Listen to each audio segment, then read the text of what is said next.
முதல் வாசகம். தேர்ந்து கொள்ளப்பட்ட மக்களினத்தின் விசுவாச அறிக்கை. இணைச்சட்ட நூலிலிருந்து வாசகம். அதிகாரம் 26, இறைவசனங்கள் 4 முதல் 10. மோசே மக்களை நோக்கி கூறியது: முதற் பலன் நிறைந்த கூடையை குரு உன் கையிலிருந்து எடுத்து அதை உன் கடவுளாகிய ஆண்டவரது பலிபீடத்தின் முன் வைப்பார். நீ உன் கடவுளாகிய ஆண்டவர் முன்னிலையில் அறிக்கையிட்டு கூற வேண்டியது: நிரந்தர குடியேற்ற அரமேயரான என் தந்தை எகிப்து நாட்டுக்கு இறங்கிச் சென்றார். அங்கு மக்கள் சிலருடன் அந்நியராய் இருந்தார். ஆனால் அங்கேயே பெரிய வலிமை மிகு திரளான மக்களினத்தை கொண்டவர் ஆனார். எகிப்தியர் எங்களை ஒடுக்கினர், துன்புறுத்தினர், கடினமான அடிமை வேலைகளை எங்கள் மீது சுமத்தினர்.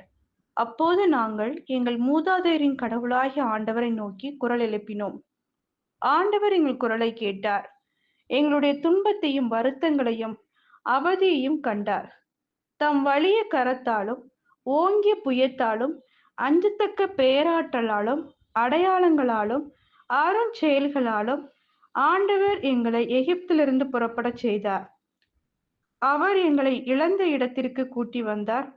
பாலும் தேனும் வழிந்தோடும் இந்த நாட்டை எங்களுக்கு தந்தார்.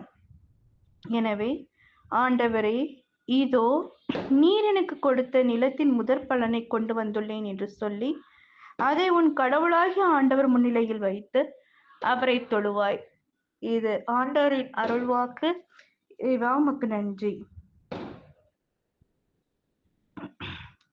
இரண்டாம் வாசகம். கிறிஸ்துவில் விசுவசிக்கிறவனுக்குரிய விசுவாச அறிக்கை. திருத்தூதர் பவுல் ரோமேயருக்கு எழுதிய திருமுகத்திலிருந்து வாசகம். அதிகாரம் 10, இறைவாசனங்கள் 8 முதல் 13. சகோதர சகோதரிகளே, மறைநூலில் சொல்லியிருப்பது இதுவே: வார்த்தை உனக்கு மிக அருகில் உள்ளது, உன் வாயில் உன் இதயத்தில் உள்ளது. இதுவே நீங்கள் நம்பிக்கை கொள்ள வேண்டும் என நாங்கள் பறைசாற்றும் செய்தியாகும். ஏனெனில் இயேசு ஆண்டவர் என வாயார அறிக்கையிட்டு இறந்த அவரை கடவுள் உயிர்த்தெழச் செய்தார் என நீங்கள் உள்ளூர நம்பினால் மீட்பு பெறுவீர்கள். இவ்வாறு உள்ளூர நம்புவோர் கடவுளுக்கு ஏற்புடையவர் ஆவர்.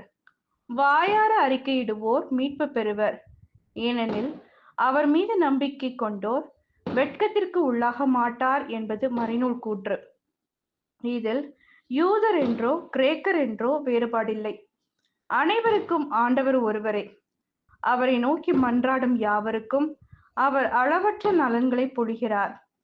ஆண்டவரின் திருப்பெயரை அறிக்கையிட்டு மன்றாடுகிறவர் எவரும் மீட்பு பெறுவர் என்று எழுதியுள்ளது அல்லவா? இது ஆண்டவரின் அருள்வாக்கு. இறைவா, உமக்கு நன்றி.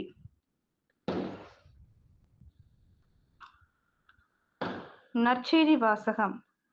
பாலை நிலத்திற்கு இயேசு அழைத்துச் செல்லப்பட்டார், சோதிக்கப்பட்டார். லூக்கா எழுதிய தூய நற்செய்தியிலிருந்து வாசகம். அதிகாரம் 4, இறைவசனங்கள் 1 முதல் 13. அக்காலத்தில் இயேசு தூய ஆவியால் ஆட்கொள்ளப்பட்டு யோர்தான் ஆற்றை விட்டு திரும்பினார். பின்னர் அவர் அதே ஆவியால் பாலை நிலத்திற்கு அழைத்துச் செல்லப்பட்டார்.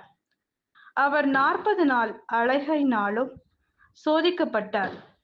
அந்நாட்களில் அவர் ஒன்றும் சாப்பிடவில்லை. அதன் பின் அவர் பசியுற்றார். அப்பொழுது அலகை அவரிடம், நீர் இறைமகன் என்றால் இந்த கல் அப்பமாகும்படி கட்டளையிடும் என்றது. அதனிடம் இயேசு மறுமொழியாக, மனிதர் அப்பத்தினால் மட்டும் ஆள்வதில்லை என மறைநூலில் எழுதியுள்ளதே என்றார். பின்பு அலகை அவரை அழைத்து சென்று உலகத்தின் அரசுகள் அனைத்தையும் ஒரு நொடி பொழுதில் அவருக்கு காட்டி அவரிடம், இவற்றின் மேல் முழு அதிகாரத்தையும் இவற்றின் மேன்மையும் உமக்கு கொடுப்பேன். இவை யாவும் என்னிடம் ஒப்படைக்கப்பட்டிருக்கின்றன. நான் விரும்பியவருக்கு இவற்றை கொடுப்பேன்.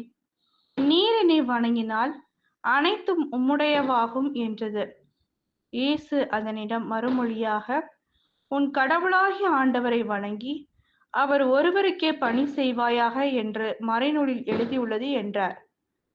பின்னர் அது அவரை எருசலேமுக்கு அழைத்து சென்று கோவிலின் உயர்ந்த பகுதியில் அவரை நிறுத்தி, நீர் இறைமகன் என்றால் இங்கிருந்து கீழே குதியும்.